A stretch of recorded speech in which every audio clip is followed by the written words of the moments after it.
Hello, hello, hello. Okay, so it's been an hour. This is proofed in my basket for 1 hour. So it's time to put down some parchment paper and score it. Plop it in the oven.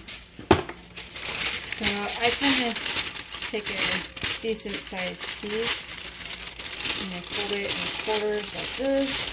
This one is an oval one, so I'm going to just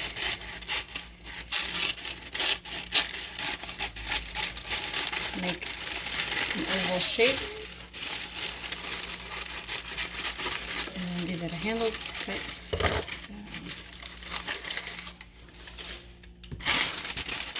see? I cut it like that and then place it over the top.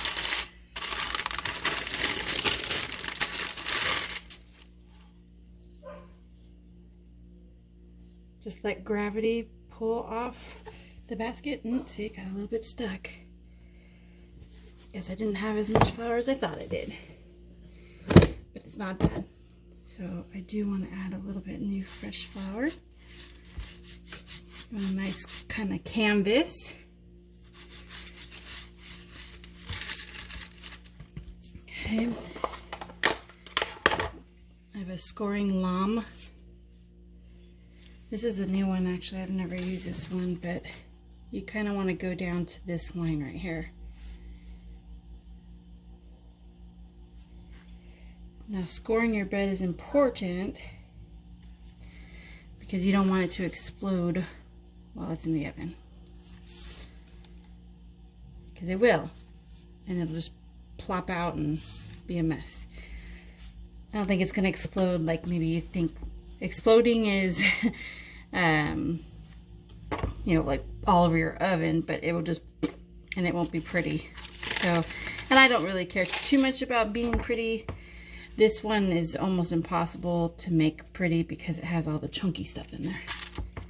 Okay, so here it is. I'm going to grab my Dutch oven. Very, very hot, 500 degrees in here.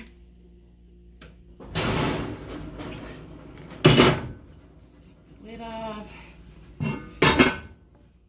Ooh, it's hot. Way too hot to be cooking anything in the oven right now, but I didn't wake up early to do it because I put them in so late last night. Okay, I'm gonna plop this right in my Dutch oven. Like so. And now, sorry, not the best filming. I don't have a setup for film really. Putting the lid back on my Dutch oven. I'm going to put it in the oven now for 20 minutes with the lid on. Put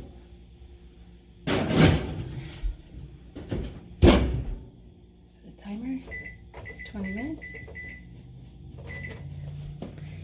And now 20 minutes, lid on. I take the lid off at 20 minutes and then I put it on for another 20 minutes. Just don't move it, you know, I just take the lid off. So it's doing the steaming right now. And then when I take the lid off, then it's just gonna do the crisping of the crust.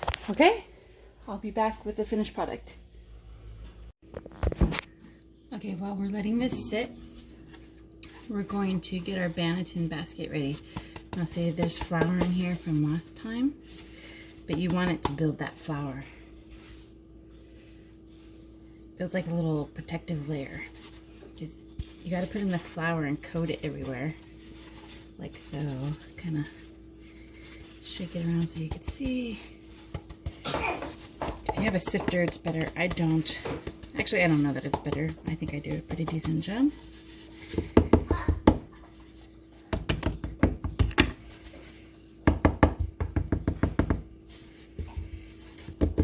Anything that's extra in there, when you flip it out before we bake it, basically it's going to come off on top and you can just dust off any extra flour if you don't want it. So while this is just sitting here, I'm going to do my final shaping because it's been sitting for a few minutes. So again, you just want to kind of give yourself a little bit of working area.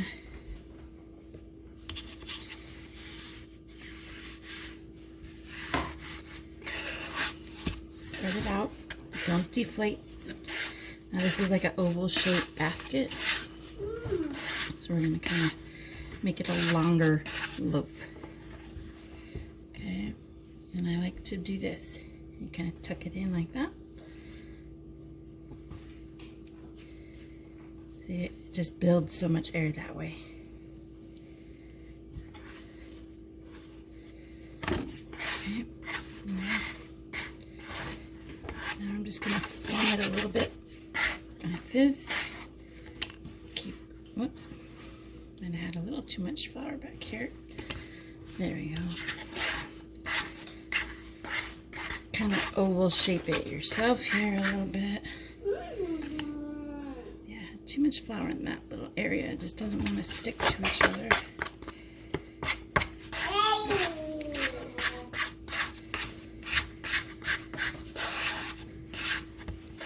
Okay.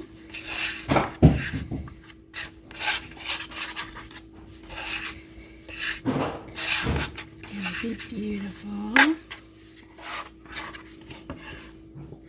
And dust it.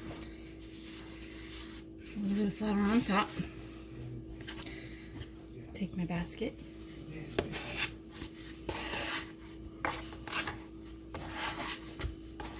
Scoop it. Actually, I'm gonna use the big guy. Okay, and then plop it right in there. See? So now she fits in there perfectly. You want to make sure to dust the sides in here. Extra flour is okay, because like I said, you could totally dust it off. But you do not want it to stick to your basket. If it sticks to your basket, that's a whole nother mess.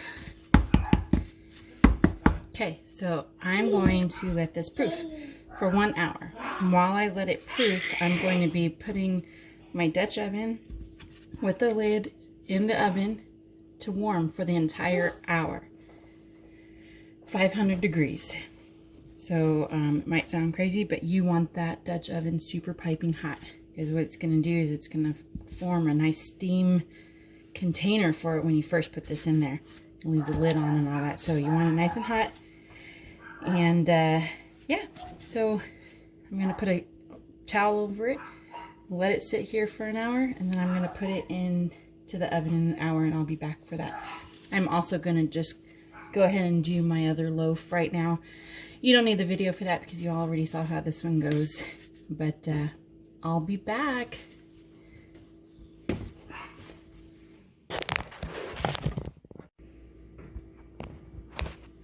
So here is my very risen dough. It's overflowing. It's beautiful. It smells delicious. I'm going to put a bunch of flour down. Not too much, but enough to spread because it's going to be super sticky. So right now we're going to just kind of rough shape it. And then we're going to let it sit for a little while. Again for just a few minutes, and then we're going to formal shape it. And when we formal shape it, we then put it into Banneton baskets. Banneton baskets are to help proof it, and proofing it will help hold its form.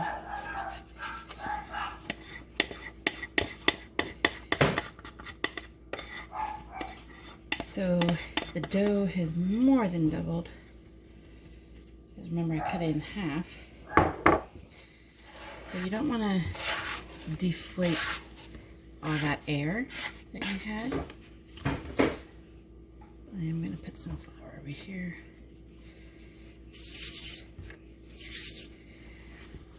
Here's what I do. Kind of fold it on each other like this.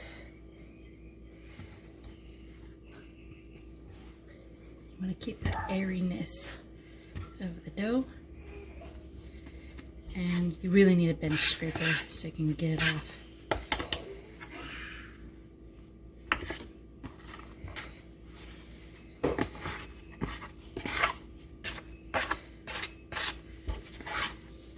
So this bench scraper is going to help seal that dough together. Oh. Emma's eating over there. I'm going to get a little time.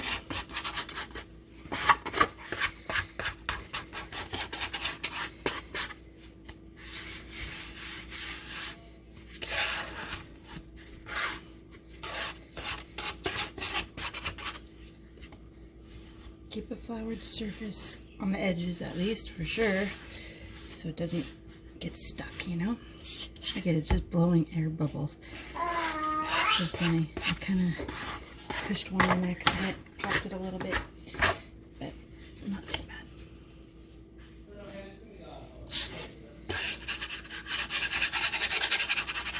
Okay. I'm just gonna let that rest for a couple minutes. Wipe my hands, pause the video, and I'll come back and we'll final shape it and put it in the proofing basket.